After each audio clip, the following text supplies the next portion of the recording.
del año 2004. Qué bueno es estar aquí en este lugar donde hemos venido predicando la palabra del Señor. Qué bueno es tener una iglesia en el centro y en el corazón de esta gran metrópolis de Chile para compartir el mensaje de Dios con tanta libertad. Qué bueno es tener una iglesia de sana doctrina, de gente que defiende los valores de la fe cristiana en estos difíciles tiempos por los que atraviesa la religión. Así es que queremos compartir la palabra del Señor. El tema de esta noche es la iglesia camino a la eternidad. Su texto, Hebreos capítulo 13, el gran capítulo acerca de el sacrificio de Jesús de Nazaret. Capítulo 13, el versículo 8, un texto monumental.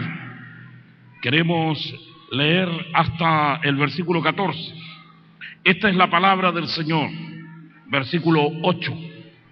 Estamos leyendo Hebreos 13, 8. Una declaración fundamental, tremenda de la fe cristiana. Jesucristo es el mismo ayer y hoy y por los siglos. ¿Cuántos dicen amén a esa palabra? Jesucristo es el mismo ayer y hoy y por los siglos. Amén. Agrega, no seáis llevados de acá para allá por doctrinas diversas y extrañas, porque buena cosa es afirmar el corazón en la gracia, no en viandas. Estoy leyendo la versión antigua, año 1909, que nunca aprovecharon a los que anduvieron en ellas. Versículo 10, tenemos un altar, dice el escritor, del cual no tienen facultad de comer los que sirven al tabernáculo, porque los cuerpos de aquellos animales, se refiere a los antiguos sacrificios de la ley mosaica, la sangre de los cuales es metida por el pecado en el santuario por el pontífice, esto es el sacerdote que oficiaba, son quemados fuera del real, dice la versión antigua. Versículo 12, por lo cual también Jesús, para santificar al pueblo por su propia sangre, padeció fuera de la puerta, se refiere a la puerta de la ciudad de Jerusalén. Versículo 13, la invitación, la gran palabra apostólica para la iglesia. Salgamos pues a Él fuera del real, es decir, salgamos pues siguiendo a Jesús, llevando su vituperio, porque no tenemos aquí ciudad permanente, mas buscamos la ciudad del futuro. Gloria a Dios, esta es la bendita palabra del Señor. Amén. Siéntense, hermanos. Gracias.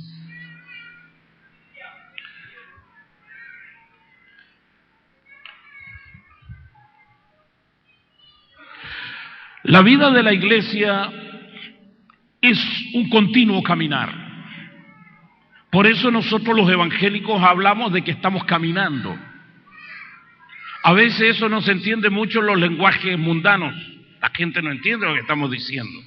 Pero nosotros sí. Estoy caminando. Algunos caminan en una iglesia. Y generalmente el tipo dice, yo estoy caminando en la iglesia pentecostal. Y el otro dice, yo estoy caminando en la iglesia bautista. Aquel dice, yo camino en la iglesia presbiteriana. Y el otro dice, yo camino con los anglicanos.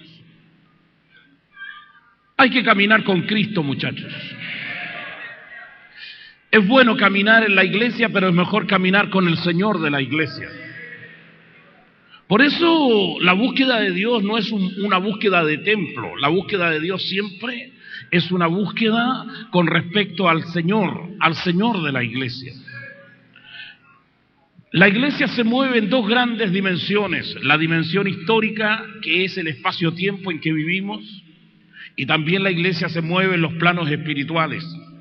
Cuando uno viene al conocimiento del Señor, siempre ingresa a una iglesia, pero pronto nos damos cuenta que nuestra relación, más que con la iglesia, debe ser una relación con Cristo. Debe ser una relación con el Señor. Cuando hablamos de crecer en la vida cristiana, no estamos simplemente hablando de números. La iglesia crece no solamente en número, mis queridos amigos. La iglesia debe crecer en gracia, en virtud, en talento. Debe crecer en esas armonías del Espíritu que solamente uno las logra cuando está en comunicación con Dios. La iglesia debe tener necesariamente un desarrollo interior, no solo como iglesia, como cuerpo, sino que tiene que tener un desarrollo interior como individuos. Son los individuos los que realmente producen el crecimiento del cuerpo. No es el cuerpo el que desarrolla a los individuos, es al revés, son las células las que tienen la posibilidad de formar el cuerpo y desarrollarlo. Por eso en el cuerpo humano hay células de todo tipo, incluso células cancerígenas. Y cuando las cosas se desarmonizan, entonces esas células cancerígenas comienzan una explosión desmedida y producen temores. Más bien tumores en este caso, pero también temor, angustia y espanto. Las enfermedades cancerígenas todas se originan por un detonante psicológico. Los cánceres solamente se dan en los casos que se produzca una apertura de las ventanas o de las puertas psíquicas. El cáncer, más que una enfermedad de tipo somático, físico, es una enfermedad que tiene un detonante, un componente altamente emocional. Por eso la gente que caen en estados depresivos y si no se curan a tiempo de la depresión terminan enfermos de este tipo de enfermedades. Porque las células cancerígenas se expanden de una manera increíble cuando las defensas psíquicas, espirituales, de alma, realmente se decaen. Por eso todo hombre es como una célula. Lo mismo pasa en una iglesia. Si las células entran en estado cancerígeno de descomposición, el cuerpo irremisiblemente termina pagando las consecuencias. Por eso debemos lograr que los individuos se desarrollen en su relación con Dios. Y solamente cuando una iglesia es capaz de desarrollar a la gente en los planos del espíritu, en la vida profunda, es cuando logramos tener la certeza de que ese cuerpo va a permanecer imbatible frente a las angustias y frente a las realidades externas que siempre están combatiendo contra el cuerpo, que es la iglesia. Hoy en día, conseguir una iglesia que se desarrolle en Cristo es realmente una situación muy complicada y difícil. A la gente le cuesta meterse en un desarrollo de vida interior. Yo predico intensamente en muchos lugares. Estuvimos el otro fin de semana, sábado y domingo, con Erika, mi esposa, predicando en una gran congregación que tenía un congreso nacional de pastores, una de las misiones pentecostales más grandes de este país. Y naturalmente uno se da cuenta lo que las iglesias pueden hacer si se lo proponen hacer, y uno también se da cuenta lo que las iglesias podrían haber hecho y lo hicieron. Está en la compañía de su radio, Yungay, palabra en el viva. interior de la gente. Hay muchas iglesias que han fundado su vida en cuestiones que están relacionadas profundamente con estados almáticos, solamente en el plano de la emoción, de las sensaciones, en los planos intuitivos, en los planos del alma. No hay un desarrollo profundo, no hay raíces. La gente vive mucho de emocionalismos. Y yo, que soy un viejo guerrero en esto del evangelio, me doy cuenta que esta cuestión lo menos que tiene relaciones con la emoción. Aquí, si uno no tiene la cabeza fría y el corazón caliente, está perdido en la noche de los tiempos. Yo he visto el funeral de un montón de gente a lo largo de mis años de vida espiritual. Tipos que en un momento parecían estrellas fulgurantes, que en su momento parecían que iban a brillar para siempre, y lo único que resultaron ser fueron fuegos artificiales que se los llevó la noche de los tiempos. Explotaron igual que las bombas de ruido, igual que los guatapiques de antes, o esas famosas viejas que volaban para todos lados. Hay algunos tipos que vuelan así también. Para que tu vida no termine de esa forma tragicómica, tienes que fundar tu existencia espiritual en la roca, la palabra, en Cristo. A Cristo hay que seguirlo, amigos míos. Y el camino del Nazareno es un camino que requiere sacrificio absoluto. Si uno no tiene claro cuál es el camino del Hijo de Dios, va a tener muchos problemas en su vida como cristiano. A la gente le gustaría seguir a Jesús de Nazaret a esos lugares complacientes que el Evangelio tiene. A todos nos gusta seguir a Cristo mientras Él estuvo en el Sermón de la Montaña, predicando una palabra agradable, predicando una palabra atractiva, predicando una palabra que conmovió el corazón de la gente. Sobre todo con la forma como inicia Jesús de Nazaret su gran discurso en el monte de la prédica. Felices los pobres en espíritu, porque de ellos es el reino de los cielos. Felices los que tienen un limpio corazón, porque ellos verán a Dios. Felices los pacificadores, felices los mansos, felices los que son perseguidos, felices los misericordiosos, felices. ¿Nos gusta esa palabra? permanecer en el monte de la prédica, nos gustaría quedarnos allí escuchando al Maestro para siempre. Pero ese no es el único monte que Jesús visitó. Nos gustaría quedarnos en el monte de la transfiguración, donde Jesús de Nazaret se transforma, se transfigura delante de sus grandes apóstoles, Pedro, Juan y Santiago. Y de pronto entonces, en ese espectáculo de gloria, aparece el gran profeta Elías y el gran Moisés, cada uno de ellos al lado del Cristo, del Mesías, testimoniando esa tremenda presencia divina, esa gloria extraordinaria en el monte Tabor, el monte de la transfiguración. Tan espectacular era esa escena que el mismo Pedro quiere quedarse para siempre en un tabernáculo hecho para cada uno de estas grandes luminarias que aparecen en la escena gloriosa. Una para el Mesías, otra para el gran Elías y otra para el gran Moisés. Es la tentación de mucha gente querer quedarse en el monte de la gloria. Nos gustaría ir también a otro monte glorioso, de bendición, de abundancia, como el monte en que Cristo multiplica los panes y los peces. Nos gustaría quedarnos allí en la abundancia, donde nada falta, donde todo sobra, donde Dios es Jehová Jireh, el proveedor, el dador. Nos gustaría quedarnos en el monte de la abundancia, sin tener que trabajar y comer gratis. Nos gustaría eso. Pero hay otros montes donde Dios también nos lleva. Nos gustaría quedarnos en el aposento alto, en el gran Pentecostés.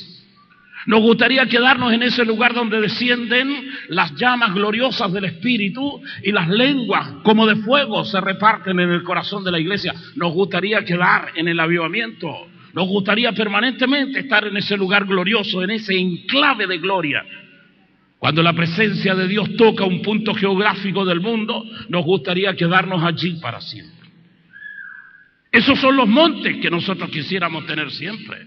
El monte de la palabra, el monte de la gloria divina y el monte del poder que representa el tabernáculo del Pentecostés.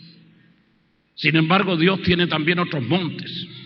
Porque la Biblia en este capítulo que he leído y justamente en el versículo 13 dice: salgamos también siguiendo a Jesús fuera de la puerta y llevemos como Él llevó su vituperio. El vituperio es sacrificio, es dolor, es angustia. Es caminar sobre las pisadas del mismo Mesías, vivir y revivir a cada instante su pasión, su gloria, su tránsito por este mundo de los hombres. Seguir a Jesús de Nazaret no solamente es seguirlo al monte de la palabra, al monte de la gloria divina, en la transfiguración, no es solamente seguir a Cristo en el día de Pentecostés y querer quedarse allí para siempre. Seguir a Jesús de Nazaret también requiere el valor de escalar otros montes, como el monte de la tentación, por ejemplo. Es como dice un amigo mío: mucha gente ve al diablo de frente y son pocos los tipos que ven al diablo de espalda. Piensa en esa frase.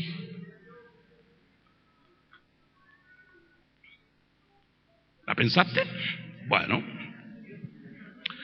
Hay mucha gente que al diablo lo ve de frente y son muy pocos los tipos que al diablo lo ven de espalda. Porque poner en fuga al diablo requiere una gran espiritualidad en un hombre. Ver al diablo con la cola metida entre las patas, eso es una fotografía que te va a costar mucho sacársela al diablo. La foto que generalmente toma el diablo de los creyentes con la cola entre las patas y él con la cámara en la mano. No es bueno eso. Es como dice la Biblia: resistid al diablo y de vosotros huirá. ¿Qué es lo que hace huir al diablo en frente de un creyente? Una sola cosa: la palabra. Cuando Jesús fue sometido a la tentación, a la prueba, fue tentado en 3 áreas. El hambre, había una gran cantidad de rocas ahí, el diablo agarra una piedra y ustedes saben lo que dice. Jesús tenía hambre, curiosamente no tenía sed. Eso es interesante el texto, lo que tiene es hambre. Pero en el desierto uno no tiene hambre, tiene sed. Es interesante la forma como lo presenta. Aparece el tentador con una piedra en la mano o con lo que sea, o como sea, diciendo: si eres hijo de Dios, ordena que estas piedras se conviertan en pan. Demasiado grande el pan que quería el diablo. Imagínate, era un monte de piedra. Todavía se lo estarían comiendo los negros si se hubiera transformado en panes. Pero así el diablo, ofensivo. Y Jesús lo reprende con la palabra. Segunda tentación, en el pináculo del templo, como quien dice la torre Entel, lo más alto de los edificios antiguos de Jerusalén, incitándolo a que vuele en caída libre y sin una malla de trapecista abajo, volando como un pajarito, para demostrar que es poderoso. Jesús también lo reprende con la palabra. La tercera tentación es la más terrible de todas, porque es la tentación del poder. La tentación del poder es la más difícil de resistir, porque la tentación del poder es la tentación de la corrupción, amigos míos. Por eso los tipos que son santos tienen que despojarse de todo poder. El poder corrompe, y el poder absoluto corrompe absolutamente a la gente. Es cuestión de ver a los políticos, que en esta época de elecciones se han vuelto más farsantes que antes. Ven, hay gente que está de acuerdo conmigo. Es como siempre digo, hay dos tipos mentirosos en el mundo: los novios y los políticos. Y sobre todo en época de elecciones. Pero los más terribles y los más mentirosos no son los políticos. Los más mentirosos son los novios y son los que hacen más daño. Evidentemente hay excepciones. Tengo que decirlo porque el crío este está de novio. ¿Dónde está el novio? ¿Se fue? Bueno, amigos míos,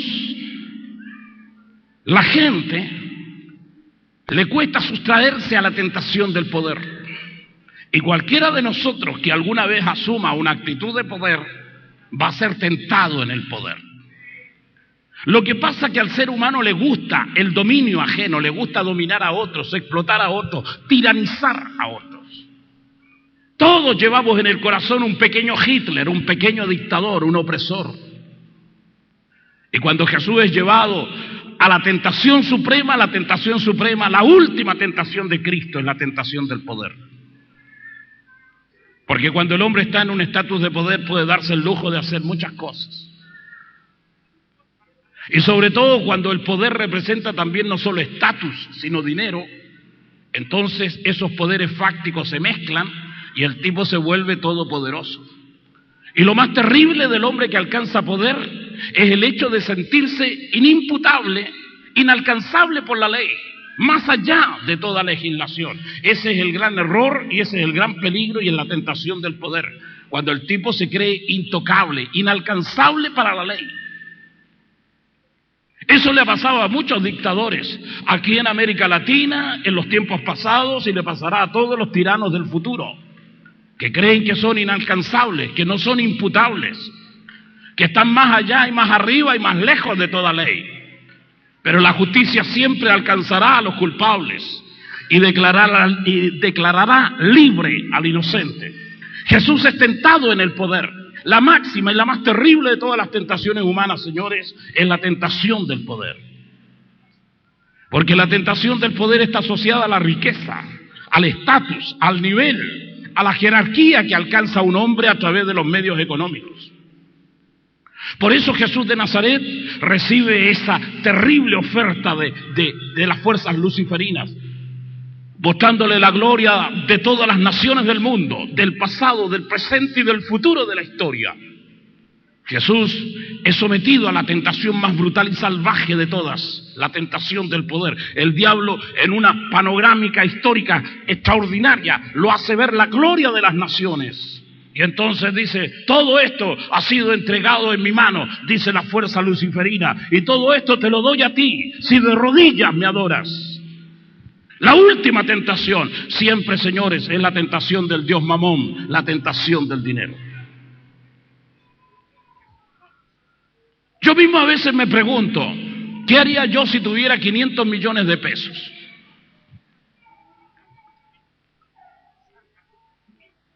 ¿Estaría predicando metido con los mapuches como estuve el otro día allá en Reumén para adentro?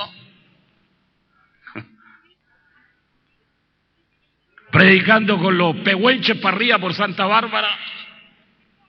Estaría quemándome las pestañas, metiéndome en el barro y en los fangos y predicando en iglesias donde los tipos ni siquiera tienen luz eléctrica, porque ese es mi trabajo misionero también.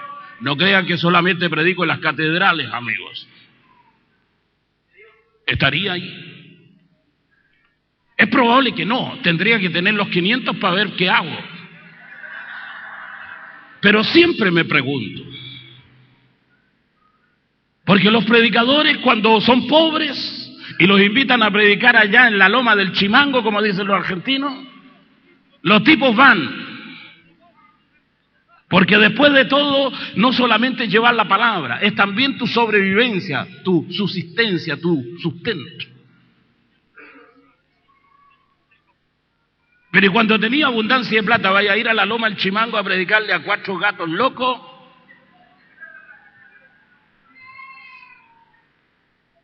Mejor le pagáis a esa gente para que vengan a tu sala de conferencia a escucharte, lógico, los traí en taxi de allá, de la población Chuchunco para adentro. Te sale más barato, porque ahora te creció el pelo, te creció el estirpe, ahora soy tipo importante. Ahora te usáis perfume de $50 la botella chiquita de 50 ml. Es que el dinero cambia el corazón de la gente. Y por eso yo me pregunto qué haría yo con 500 palos grandes en el bolsillo. Es la tentación, amigos. Uno nunca sabe cómo va a reaccionar frente a esa realidad. Por eso la gran tentación de Cristo es esa. Y el monte de la tentación es el más terrible de todos los montes, porque es el monte del poder, donde el diablo, sin máscara, sin careta, sin disfraces, sin antifaces, en un completo desparpajo, con una desvergüenza impresionante, le cuenta la verdad al Mesías, a ese Mesías que emerge, que surge, que recién ha venido de bautizarse en el río Jordán por la mano del gran Juan el Bautista, sometido a la tentación inmediatamente. Se le ofrece la gloria de este mundo y todo el poder que eso involucra. Dominar reyes, manejar sacerdotes, manejar poder, manejar curas, políticos y de todo tipo de tipos que se corrompan. Ser sumo sacerdote y sumo pontífice de todo lo que significa el poder humano. ¿Y sabe lo que hace el Hijo de Dios? Reprende al tentador. Pero lo reprende no tocando la guitarra ni cantando un corito.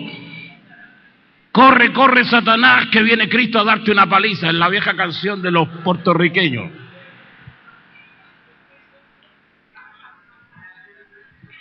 Se la cantan los puertorriqueños, ¿no? Porque para reprender al diablo no podéis tocarle la guitarra ni la mandolina. Lo único que hace cambiar de ruta al diablo, lo único que lo expulsa afuera, la única forma de verle la espalda a la fuerza demoníaca es recitar la palabra, es citar la palabra, es proclamar la palabra. ¡Escrito está! ¡Escrito está! ¡Sí! ¡Escrito está! ¡Al Señor tu Dios solo servirás! ¡Gloria a Dios! No es fácil seguir a Cristo al monte de la tentación. No, no es fácil. Pasar por imbécil, por tonto, no es fácil.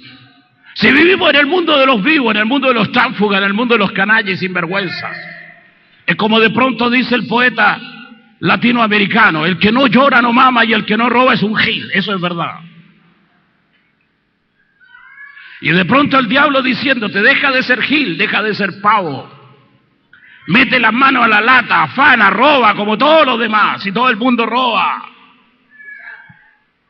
Entonces cuando el cristiano tiene crecimiento interior, el tipo se rebela contra esa línea mundana.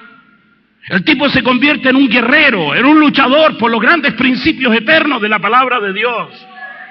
Y no deja que la tentación se le entre en el corazón. Es un guerrero, es un luchador, es un místico. Es un tipo que tiene otras visiones de la vida.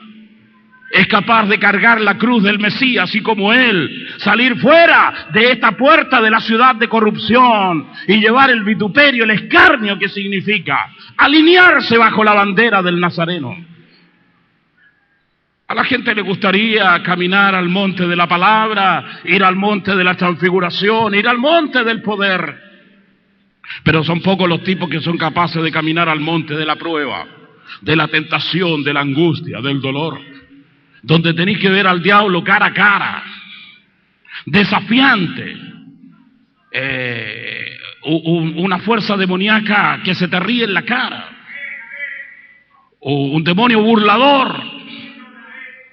Es terrible entrar en la hora de la prueba, pero los tipos que entran a la hora de la prueba son hombres que crecen, son mujeres que se desarrollan en la vida espiritual. Oh, ¿sabes lo que dice Apocalipsis sobre esto? Por cuanto has guardado la palabra de mi paciencia, yo también te guardaré en la hora de la prueba que ha de venir sobre todo el mundo para tentar a los que moran sobre la tierra. Hay que guardar la palabra de la paciencia, amigos míos. Esta palabra que te produce mansedumbre, crecimiento en la vida interior. Por eso el cristiano, frente al dolor, a la angustia de la vida, el hombre es vulnerable. Por eso oro todos los días, y lo digo como lo dicen millones en el mundo entero: Padre nuestro que estás en los cielos, santificado sea tu nombre, que venga tu reino y que sea hecha tu voluntad, así como en los cielos también en la tierra. No nos dejes caer en la tentación, mas líbranos del mal. Porque el cristiano sometido a la voluntad de Cristo no anda por el mundo preguntando dónde hay un diablo para pisarle la cabeza, como hace un montón de tipos que no tienen idea de lo que están hablando. Porque hubo uno solo que le pisó la cabeza a la serpiente, y nunca se levantará otro que lo haga. Pero por su victoria nosotros somos vencedores. Amén. Sí, señores. Muchos quisieran ir también a otros montes, pero también hay que caminar el monte terrible y espantoso de la desolación. El monte de los olivos, la hora final, esa hora tremenda. El monte de los olivos, el huerto del Getsemaní, donde los hombres de Dios pasan la más dura de todas las pruebas, que es la prueba de la soledad, donde pierdes amigos y donde tus amigos los conoces en el momento de la desolación. Mientras todo va bien, mientras hay dinero, fama, fortuna y un montón de zánganos alrededor tuyo, siempre va a ser así. Usufructuando, profitando y de alguna manera degustando tus riquezas. El problema es cuando te quedas pobre.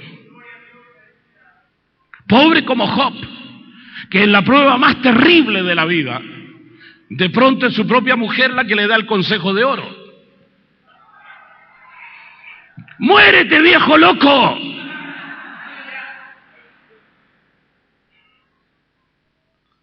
Hay otras traducciones terribles. Hay una traducción que dice que la mujer de Job le dijo: blasfema contra Dios y muérete.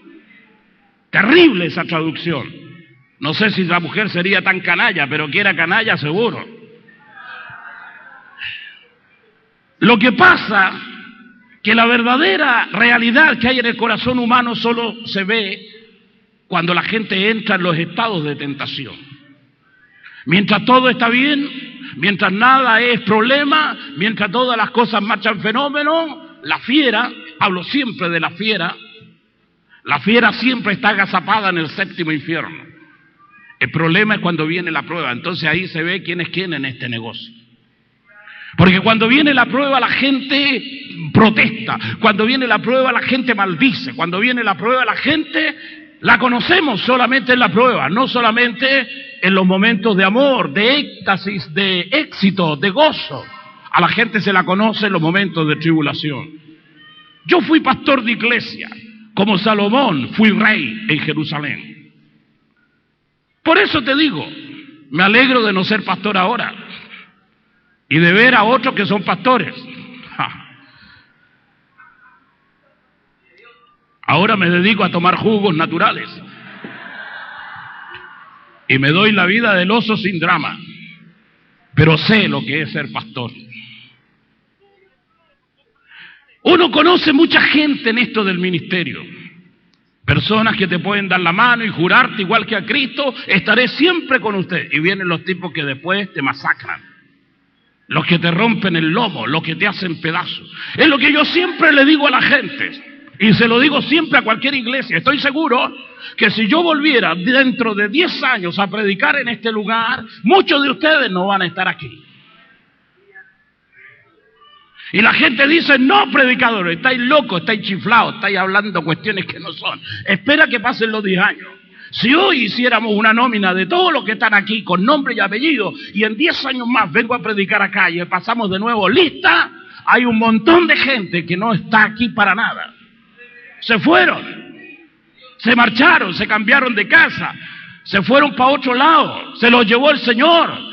Y capaz que alguno se lo llevó el diablo también, porque depende de la estructura que tengáis dentro. Amigos míos,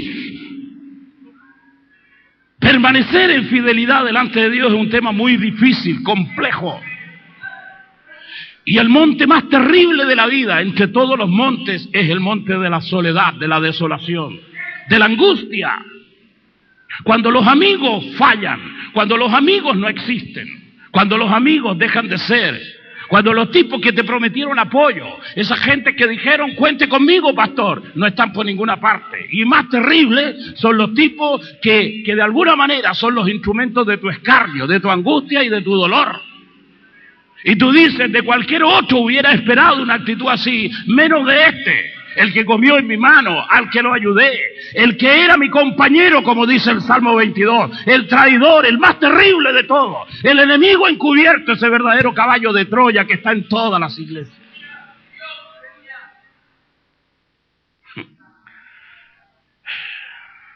Por eso hay tipos que no quieren tener amigos.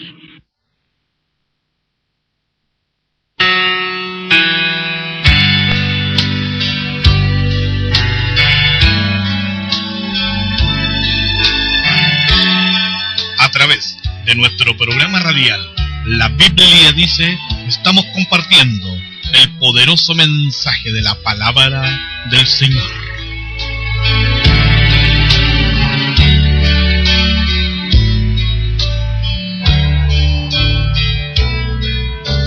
Jesus, just a mention of your name.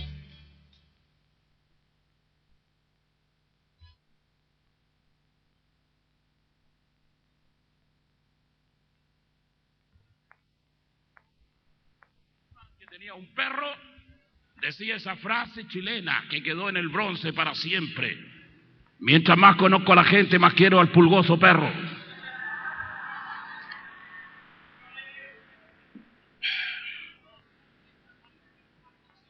Sí, señores.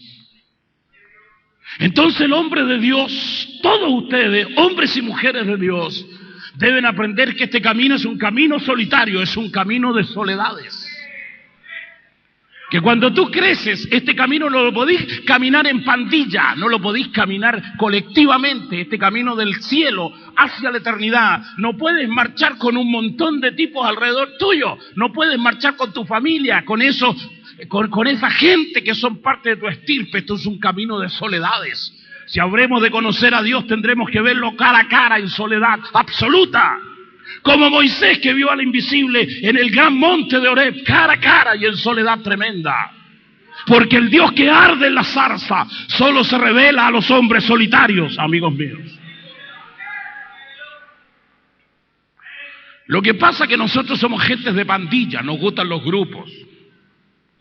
Nos gustan las mafias, nos gustan estas cuestiones de andar apatotados, nos gusta eso. Nos gusta. Por eso la iglesia en cierto modo es grupo también, es conjunto de gentes. Y la gente se siente más segura en los grupos que parecen seguros. Pero no hay ninguna iglesia segura. Porque podía estar en un momento rodeado de 100 personas o de cientos de personas y al momento siguiente podía estar pero de patas en la calle, viejo. ¿Sabes por qué? Porque yo he caminado, yo he transitado ese camino.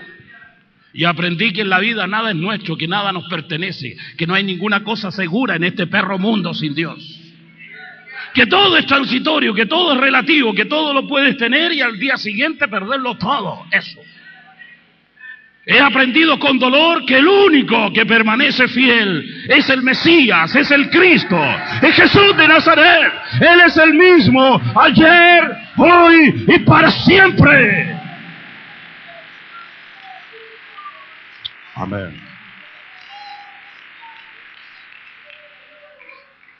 Lo que pasa es que cuando uno entra a ese monte, el Getsemaní, el monte de los olivos más bien, el Getsemaní es un jardín, es un huerto, es un lugar del monte, donde Jesús oró la dolorosa oración de la soledad más absoluta, donde el Cristo con dolor y angustia siente que la copa del dolor está frente a sus labios. No sé lo que pasa por la mente del Mesías, nadie lo sabe, solamente Dios y Él. Pero hay un momento, hay un instante de silencio donde el mundo es expectante y tal vez los ángeles también, y por qué no decirlo, las fuerzas demoníacas están atentos a ver qué hace el Mesías. Si la copa la deja a un lado y sigue vivo, o si acerca la copa a sus labios y la bebe hasta la última gota. Nadie sabe, hay un momento terrible de silencio.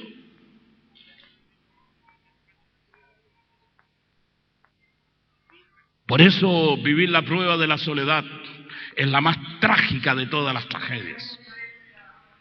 Cuando el hombre entra al valle de sombras, es una angustia espantosa. Cuando la gente se convierte al Señor, todo es joya, todo es maravilloso. Y es probable que algunos de ustedes estén viviendo el primer amor, andan en las nubes. No hay problema, qué lindo es ese tiempo, maravillosa experiencia, carismática, llena de fuego, de vitalidad, de gozo. El tipo se cree un tigre y la mujer se cree una pantera, llena de fuego, vitalidad, energía. Vamos a ver si seguís siendo tigre con el paso del tiempo.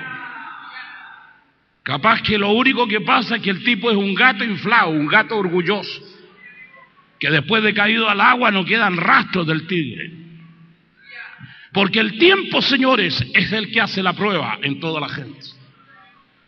Entrar a la hora de la tentación es terrible, a esta hora dolorosa y amarga. Cuando la gente anda en ese primer amor maravilloso, abres la Biblia en cualquier lado y Dios te habla, bendito. Y generalmente solo te habla cosas buenas, abrís la Biblia en cualquier lado, son puras promesas, gloria a Dios. El problema cuando entras en este monte de la soledad. Eres predicador de iglesia, eres pastor de iglesia. Abres la Biblia para buscar algún sermón, para buscar alguna base ideológica, para poder trazar una palabra coherente delante de tu auditorio. Y la Biblia tiene solo hojas en blanco para ti. Esa es la experiencia.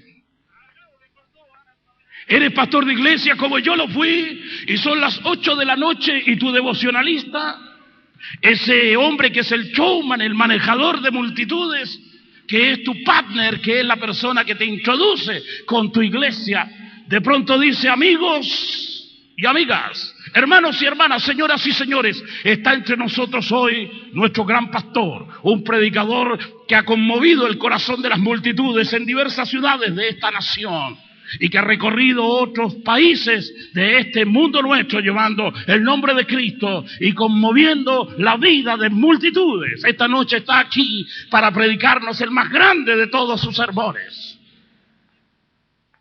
Y tú estás ahí con el corazón deshecho, viviendo una dura prueba, una dura tribulación, angustiosa realidad. Yo he pasado por eso, esta cuestión no me la estoy inventando, es parte de mi vida. Son las 8 de la noche y el tipo te anuncia como si fuera el campeón mundial de todos los pesos, que le vaya a volar la cabeza a otro tipo que está en la disputa del cinturón mundial de los pesados.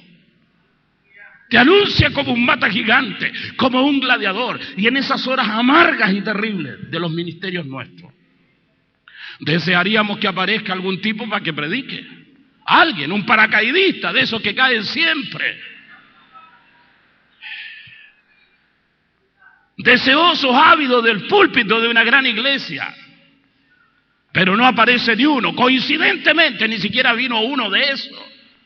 para decirle, amigo, que bueno, caíste justo, Dios te envió, pero no hay nada. Eres tú el que tienes que venir acá, dar la cara a la gente. Si aunque te caiga el corazón hecho pedazo por dentro, tenés que pasar aquí, caminando fuerte como un gigante, pararte delante de la multitud y decir, el Señor es mi pastor, nada me faltará. Ese, amigos míos, es el monte de los olivos. Hay mucha gente que le gustaría caminar con Cristo al monte de la palabra, donde todo es belleza, buena prédica, donde hay salud para el alma, disfrute de la vida espiritual. A otros les gustaría ver la gloria de Dios en el monte Tabor. A otros les gustaría ir al monte del Pentecostés y ser llenos del Espíritu Santo. Pero son pocos los tipos que tienen hormonas suficientes para ir al monte de la tentación. Son pocos los que tienen vigor, valentía y hombría para ir a este monte de los olivos de la soledad absoluta, donde tienes que beber el más amargo de todos los cálices de tu vida. Pero eso no es todo. Hay que caminar también a otro monte, el monte del Calvario, amigos míos. Si en el monte de los olivos, en el huerto del Getsemaní, te abandonan los hombres y te dejan solo, en el monte del Calvario no son los hombres los que te abandonan, es Dios el que te deja solo. Y ese monte sí que es terrible, hermanos míos.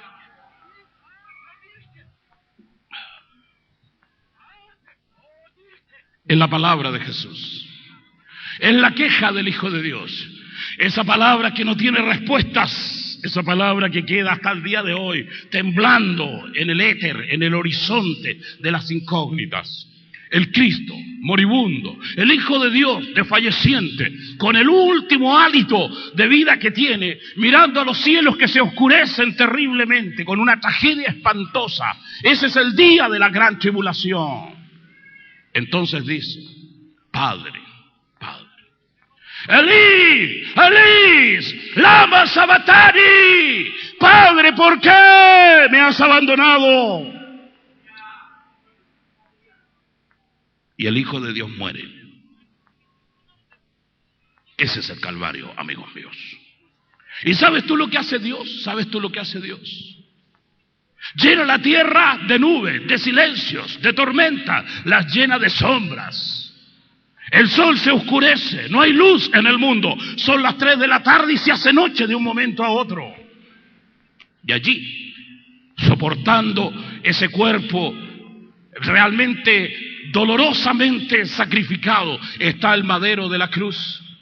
Ese palo del Calvario, ese árbol de la cruz, ese árbol del Calvario que sostiene el cuerpo ya muerto del Hijo de Dios. No hay respuestas. Todo el mundo mira, todo el mundo se burla. Pasa la gente y dice, mira aquel que hizo milagros, necesita un milagro ahora. Está allí el que nos hizo tanta prédica, mira cómo está, escupido, azotado, con el corazón hecho pedazos. La lanza de Longinos ha penetrado el corazón del Hijo de Dios y lo hizo estallar en agua y sangre. Ese, el del costado traspasado, el de los pies llagados, el que tiene las manos traspasadas por los duros clavos de la cruz. Ese, el abandonado de los hombres y el abandonado de Dios. Ese, amigos míos, es el Calvario. Por eso los tipos que quieran caminar con Cristo creen que esta cuestión es el circo de los tachuelas. Están todos contentos acá. Pero el día que tenga que pasar el Calvario, ese día te vas a acordar de esta prédica. ¿Sabes por qué predico así? Porque yo soy un varón de dolores y experto en quebrantos. Porque he pasado por el camino del Calvario. Porque he aprendido a despojarme de mí mismo. Y entonces a la gente le hablo de esto. Porque todo en este mundo se pasa. No hay ninguna cosa fija, no hay ninguna cosa segura. Todo el éxito que puedas lograr se pierde en cualquier instante y se va. Lo único que te queda es la palabra del Eterno, la voz de Dios que te dice, yo estoy contigo todos los días, hasta el fin de los siglos. ¡Gloria a Dios!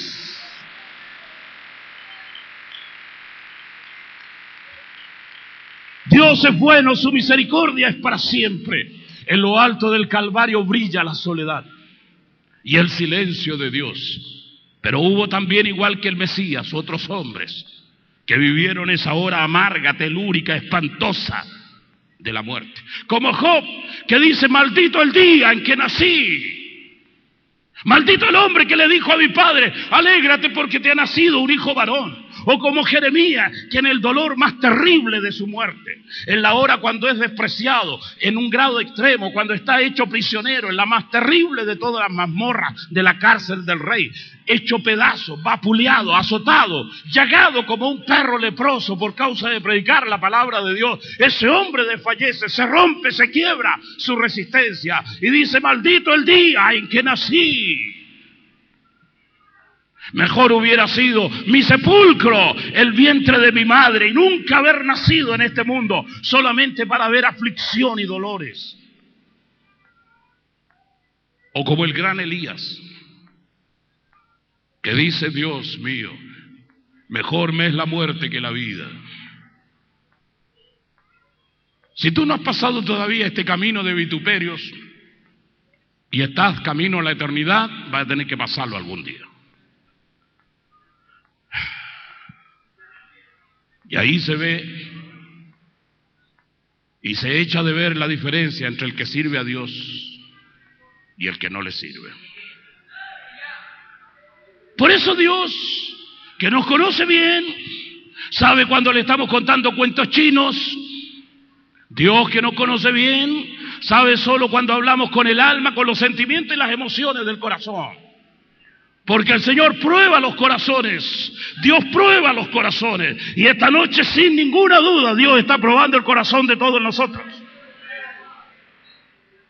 Este es el tiempo para pensar en qué camino estamos. El camino hacia la eternidad de parte de la iglesia es un camino de sacrificio, amigos míos. Y el único valor que la gente puede demostrar delante de Dios es la capacidad de permanecer fiel a Dios en medio de las pruebas. Vuestra fe, dice el texto bíblico, es más precioso que el oro. La fe de ustedes es más preciosa que el oro. De tal manera que esa fe, cuando pasa por las pruebas, se refina, se vuelve más poderosa, se vuelve más llena de gracia, se vuelve más valiosa en la presencia de Dios. Este es el tiempo de caminar con Cristo, de salir fuera de la puerta de la gran ciudad, de la corrupción, de esta Babilonia en que vivimos, y ser capaces de caminar hasta el monte del Calvario y ser crucificados con el Hijo de Dios como Él lo fue. Mucha gente cree que el Evangelio es un camino que está hecho y diseñado solamente para vivir una gran vida. Si alguien te dijo alguna vez que viniendo al Evangelio se acababan tus problemas, esos tipos te metieron la mano por la boca y jugaron a la payaya con tus amígdalas. Y si te cobraron plata, diles que te estafaron y que te devuelvan el dinero, porque te mintieron. El camino del Hijo de Dios no es un camino fácil. Por eso todos estos destellos de avivamiento que la gente tenga, todos los carismas que uno manifieste, todas estas horas maravillosas de éxtasis vividas en la presencia de Dios, tienen que ser algún día enfrentadas en el momento de la crisis y de la prueba. Todos tus dones, todas tus virtudes, todas esas explosiones de gozo, de regocijo en el Espíritu, tienen que ser enfrentadas en el momento de la tentación, la dura tentación del Calvario, la soledad absoluta del Monte de los Olivos. Ese es el problema de mucha gente, que creen que la vida es un camino pavimentado sin ningún tipo de dificultades. Es como dice la Biblia: el justo con dificultad se salva. Esa es la ley. ¿Y dónde aparecerá entonces la obra del impío y del pecador? Por eso la gente que camina en estas explosiones de gozo de nuestras iglesias tiene que en algún momento darse cuenta que este camino no es un camino liviano, que los que permanecen en esta senda son los guerreros, amigos míos, y nadie más. A propósito de eso, lo que dicen hoy nuestros modernos teólogos, gente que saben de lo que está pasando en la iglesia, dicen que hoy nosotros, los pastores, estamos perdiendo tanto tiempo en atender los soldados heridos que tenemos, que nunca vamos al frente de batalla. Esa es la frase. La iglesia nuestra, te hablo de la iglesia en términos globales, es una iglesia llena de soldados heridos. Y los hombres de Dios tienen que quedarse a remediar de alguna forma las tragedias de sus heridos y dejan de estar en el frente de batalla. Nuestras iglesias se han convertido en lugares de hospitalización, clínicas de reposo, geriátricos. La gente descansa, los otros se reponen. Aquellos de alguna forma están tratando de aliviar sus penas, de sobrellevar sus males. A la gente le cuesta hoy el camino del sacrificio, les cuesta entender la virtud de la palabra, les cuesta asumir el compromiso de la palabra. La gente hoy está más dedicada a quejarse de sus problemas personales que a enfrentar esos problemas y derrotarlos en el nombre de Jesús. La gente está queriendo ir al monte de la palabra, allí donde todo es espectacularmente glorioso, con un discurso y una prédica que te estremece el alma. Otros quieren ir a la gloria, al monte glorioso del Tabor, donde todo desborda en ese estallido de gloria de la presencia divina. Los otros quieren ir al monte del Pentecostés, pero son pocos los que quieren ir al monte de la tentación. Son pocos los que quieren ir al monte de los olivos y beber el cáliz angustioso del dolor. Y son mucho menos todavía los que toman su cruz y son capaces de llevar su propio patíbulo a la cumbre más alta del Espíritu, que es el monte del Calvario. Amigos míos, la decisión hoy tienen que tomarla ustedes. ¿Serán como el Cristo, el que se deja crucificar, el que salta a la cruz? ¿O serán como las multitudes que lo escarnecen, que lo miran desde lejos y se ve tan abominable, se ve tan despreciable, se ve tan chocante la imagen del crucificado que la gente tiene vergüenza incluso de él? Sus discípulos lo dejan, sus discípulos lo abandonan. Nadie quiere acercarse a ese hombre que está teñido por la mala suerte. Todos quisieron tocar al Mesías cuando entró a la ciudad de Jerusalén, en ese desfile triunfal de las multitudes que lo aclamaron. Y ahora el mismo personaje es levantado en ese monte de la muerte, en la cumbre del Calvario. Es la vergüenza de todos los que lo observan. Solamente los hombres que son capaces de caminar este camino, señores, son los hombres que pueden tener la fuerza para alabar el nombre del Señor con dignidad.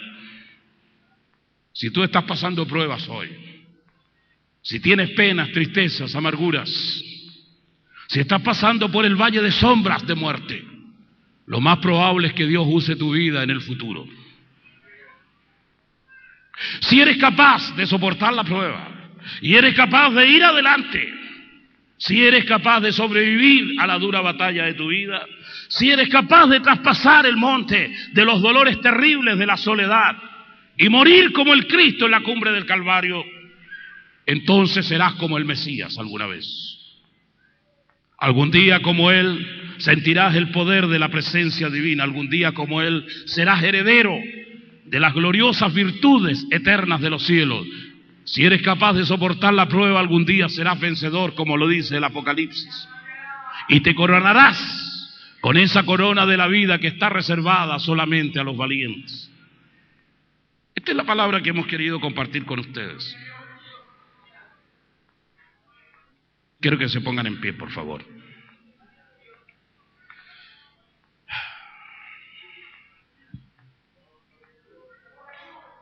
Aleluya.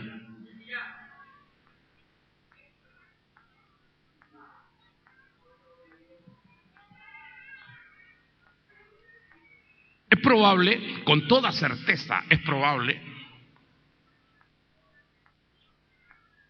que alguno de ustedes pueda recibir un gran milagro esta noche. Es decir, esa es la certeza. Lo probable es que ustedes quieran recibirlo. Si tú necesitas un toque de Dios en medio de tus tribulaciones, si tú sientes que hay gente que te han abandonado y te han dejado, si de alguna manera sientes que necesitas el auxilio divino en medio de tus vivencias. Esta es la noche para decir: Señor, tú eres mi refugio. ¿Hay alguien que quiera venir por acá, hermanos? Todos necesitamos del Mesías. La Biblia dice que el que fue tentado en todo es poderoso para sostenernos en medio de las tribulaciones. Esta es palabra de Dios, no hay nada preparado acá, amigos míos. Cuando el corazón de la gente se doblan delante de la palabra del Eterno, siempre fluye la bendición. Dios nos redimirá, nos va a redimir, nos va a sacar de todas las tristezas. Y la bendición que Dios derramará sobre la vida de cada uno de nosotros será mayor que lo que imaginamos. Siempre hay un momento para encontrarle razón a Dios. Y esta noche hay noche de bendición. Ustedes que se han quedado en sus lugares, levanten su mano. Bendigamos a los hermanos que han venido aquí. Levanta tu mano en el lugar en que estás. Tú no has venido acá adelante, magnífico. Sé que hay una bendición también para tu vida. Bendigamos a los hermanos. Mantén tu mano alzada, será solamente un par de minutos. Aleluya. Oh Señor, hubo otros hombres que caminaron por estos montes antes que nosotros. Hubo multitudes que aclamaron tu prédica y dijeron: nunca habló un hombre como este, así. Hubo otros que caminaron y fueron al monte de la gloria y vieron el espectáculo tremendo de tu manifestación. Hubo otros hombres que fueron al monte de la abundancia y comieron del pan y del pez y vieron tus maravillas.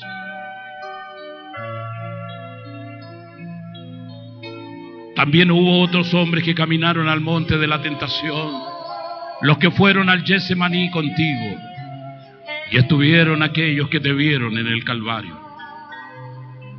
Pero sinceramente, Señor, todo hombre recorrerá algún día estos tres montes: el monte de la tentación, el monte de la soledad y el monte de la muerte. Porque si queremos ir a la ciudad del futuro, habremos de caminar por los montes que el Mesías caminó. Junto con conocer el monte de la palabra, conoceremos también el monte de la tentación. Junto con conocer el monte de la gloria divina, conoceremos el monte de los olivos, que es signo de abandono, de soledad, de enemigos, de traidores. Conoceremos el monte del Pentecostés y veremos la gloria de tu Espíritu. Pero también, Señor, veremos la cumbre del Calvario. No es fácil caminar contigo, Señor. Por eso hoy con humildad yo estoy a tu presencia. Sí, Señor. Estoy a tu presencia y de la misma forma como esta gente tuya dobla su rodilla, yo también doblo mi rodilla delante de ti y te pido misericordia.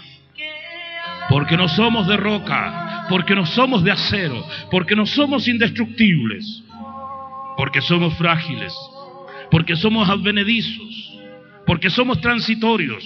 Rogamos tu misericordia. Señor, míranos con ojos de perdón. Danos una mano que nos levante y danos la fuerza de tu Espíritu. Llévate, Señor, toda angustia del alma y danos la alegría de saber que lo mejor está por venir. En el nombre de Jesús y para la gloria de Dios, lo pedimos y lo recibimos. Amén y amén. ¿Cuántos pueden dar la gloria al Señor? Gloria a Dios por siempre. Gloria.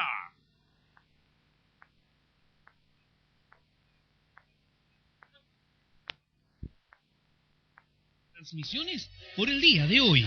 Esperamos que estas horas hayan sido de compañía y gran bendición para su vida.